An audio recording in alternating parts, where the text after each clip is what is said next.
ঢাকার ভ্রমণ পিপাসুদের কাছে অনেকগুলি দর্শনীয় ও পছন্দের স্থানগুলোর মধ্যে অন্যতম একটি লালবাগ কেল্লা। এই কেল্লা দেশের অন্যতম অমূল্য সম্পদ। প্রতিদিন শত শত দেশি বিদেশি দর্শনার্থীর পদচারণায় মুখর থাকে লালবাগের এই দুর্গটি। বাংলাদেশে এটাই মুঘল আমলের একমাত্র ঐতিহাসিক নিদর্শন। যদিও প্রথম পর্যায়ে এই কেল্লার নাম ছিল কেল্লা আওরঙ্গাবাদ, পরবর্তীতে তা লালবাগ কেল্লা বলেই পরিচিতি লাভ করে। 1844 সালে ঢাকা কমিটি নামে একটি আধা সরকারি প্রতিষ্ঠান দুর্গ উন্নয়ন ও রক্ষার পদক্ষেপ নেয়। অনেকের মতে লালবাগে অবস্থিত বলেই তখন এটি লালবাগ কেল্লা নামে পরিচিতি লাভ করে। 1910 সালে সংরক্ষিত স্থাপত্য হিসেবে প্রত্নতত্ত্ব বিভাগের অধীনে আনা হয় দুর্গের প্রাচীর। অবশেষে নির্মাণ শুরুর 300 বছর পর 80-র দশকের দিকে এই প্রাসাদ এবং কেল্লাকে যথাসম্ভব সংস্কারের মাধ্যমে আগের রূপ ফিরিয়ে আনা হয়। লালবাগ কেল্লায় ঢুকতে হলে মূল দরজার ডান পাশে কাউন্টার থেকে টিকিট কিনে নিতে হয়। প্রতিটির মূল্য 20 টাকা। তবে 5 বছরের নিচে শিশুদের টিকিট দরকার নেই।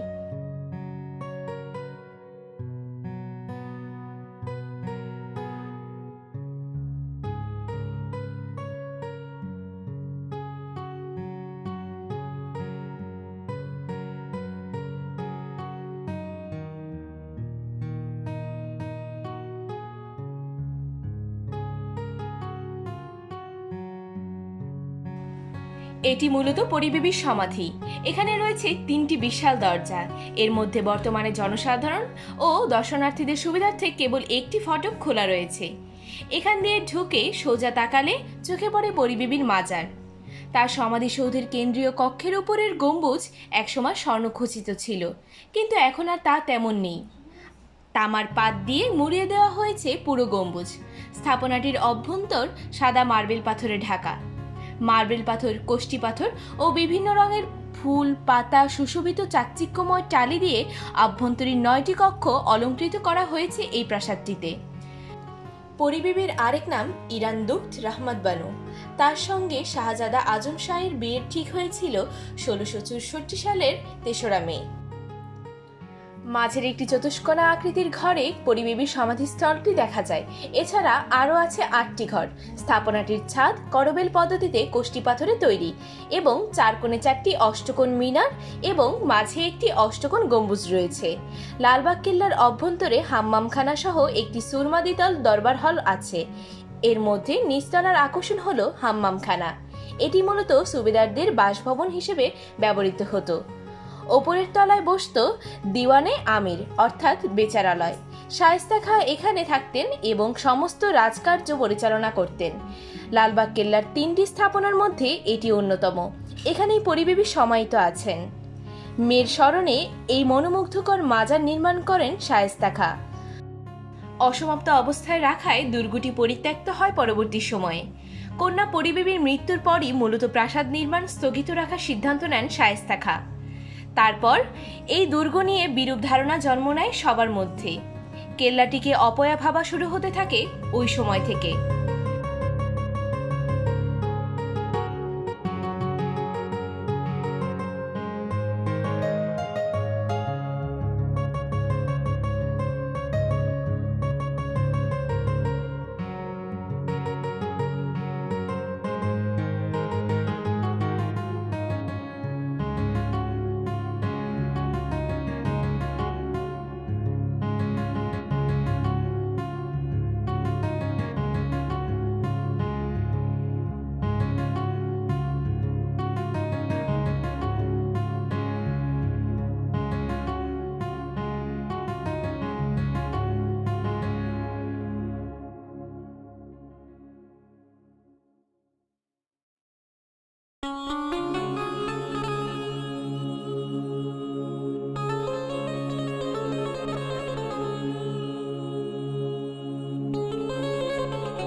1684 সালে পরিবিবির অকাল মৃত্যুর পর তাকে নির্মাণাধীন দুর্গের দরবার হল ও 3 গম্বুজ বিশিষ্ট একটি মসজিদের ঠিক মাঝে সমাহিত করা হয়। এরপর থেকে জায়গাটি পরিবিবির সমাধি নামে আখ্যা পেয়েছে অনেকের মুখেই। আজম শাহ দিল্লি চলে যাওয়ার আগেই মসজিদটি তৈরি করে গিয়েছিলেন। 3 গম্বুজ বিশিষ্ট এই মসজিদ সবার দৃষ্টি কাড়ে। এই মসজিদে বর্তমানে জামায়াতে নামাজ আদায় করা হয়। ঢাকার এত পুরাতন মসজিদ খুব কমই আছে।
মুঘল সম্রাট আওরঙ্গজেবের ছেলে মুঘল সম্রাট আজম শাহ 1678 খ্রিস্টাব্দে প্রাসাদটি নির্মাণের উদ্যোগ নেন।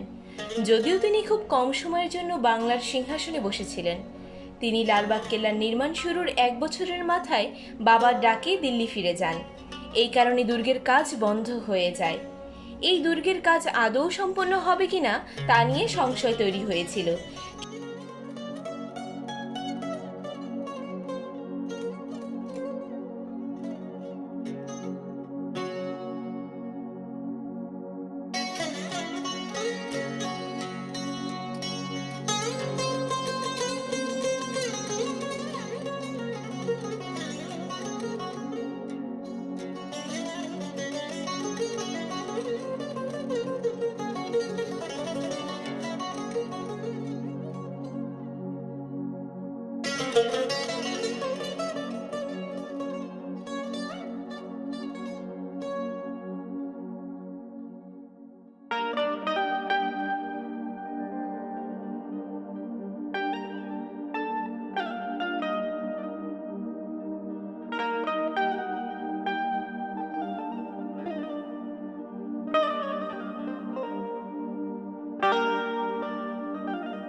লালবাগ কেল্লার এদিক ওদিক বেশ কয়েকটি ফোয়ারা দেখা যায়, যা শুধুই ঈদের মতো বিশেষ উৎসবে উপলক্ষে চালু থাকে।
1688 সালে তিনি অবসরের পর আগ্রায় যেতে দুর্গের মালিকানা উত্তরাধিকারদের দান করেন। তার চলে যাওয়ার পর বিভিন্ন কারণে লালবাগ কেল্লার গুরুত্ব হ্রাস পেতে থাকে বাংলাতে। শায়েস্তা খাঁর বাসভবনটি এখন দর্শনার্থীরা জাদুঘর হিসেবে দেখে।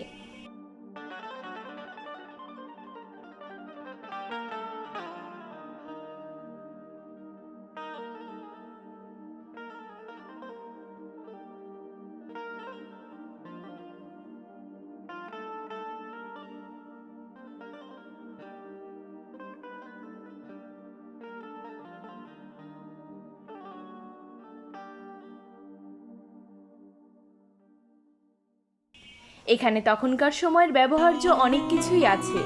আছে মুঘল আমলের চারুশিল্পীদের হাতে কাজ করা মনোমুগ্ধকর ছবি, শায়েস্তা খাঁর ব্যবহার্য নানা জিনিসপত্র, তৎকালীন বিভিন্ন যুদ্ধাস্ত্র, পোশাক, সেই সময়ের প্রচলিত মুদ্রা সযত্নে রয়েছে জাদুঘরে।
সযত্নে রয়েছে জাদুঘরে।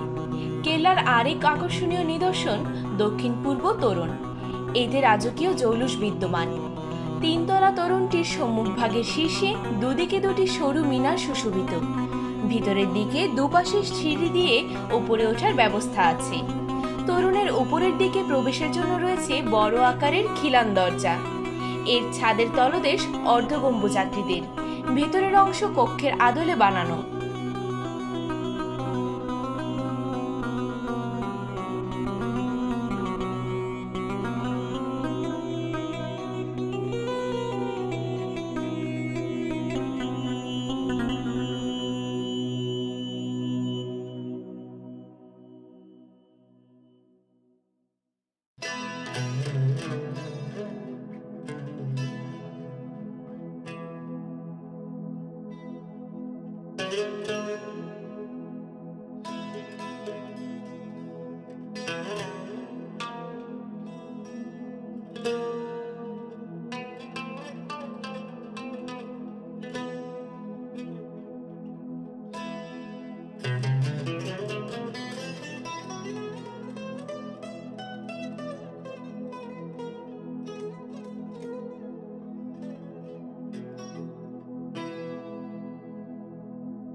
দুপাশে ছোট ছোট প্রহরী কক্ষ। চূড়ার চার কোণায় চারটি মিনারের উপর ছোট আকৃতির গম্বুজ ছিল। এর মধ্যে বর্তমানে দুটির অস্তিত্ব রয়েছে।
দুর্গের সুড়ঙ্গ পথও আছে। জনশ্রুতি রয়েছে আগে সুড়ঙ্গ পথে যাওয়া যেত, তবে এখন সেই ব্যবস্থা নেই। অবশ্য সুড়ঙ্গ পথে যাওয়ার ব্যাপারটি নিতান্ত শোনা কথা, এর নাকি কোনো সত্যতা পাওয়া যায়নি।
বিদেশি পর্যটকদের বেলায় প্রবেশ মূল্য 200 টাকা।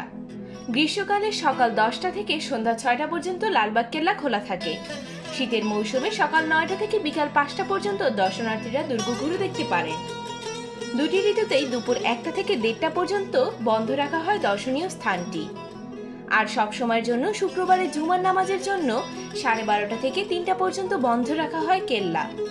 এছাড়া রবিবার সাধারণ ছুটি ও সোমবার দুপুর 2টা থেকে ফটক খোলা হয়।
সরকারি যে কোনো বিশেষ দিবসে লালবাগ কেল্লা বন্ধ থাকে।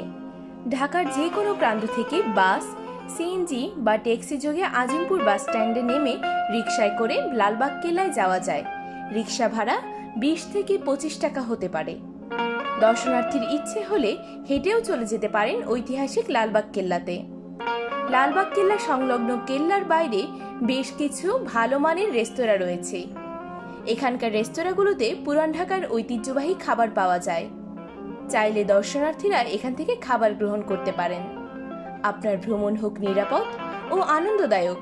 পরবর্তী ভ্রমণ সংক্রান্ত তথ্য জানতে ট্রাভেল হান্ট চ্যানেলটি সাবস্ক্রাইব করে আমাদের সাথেই থাকুন। ধন্যবাদ সবাইকে।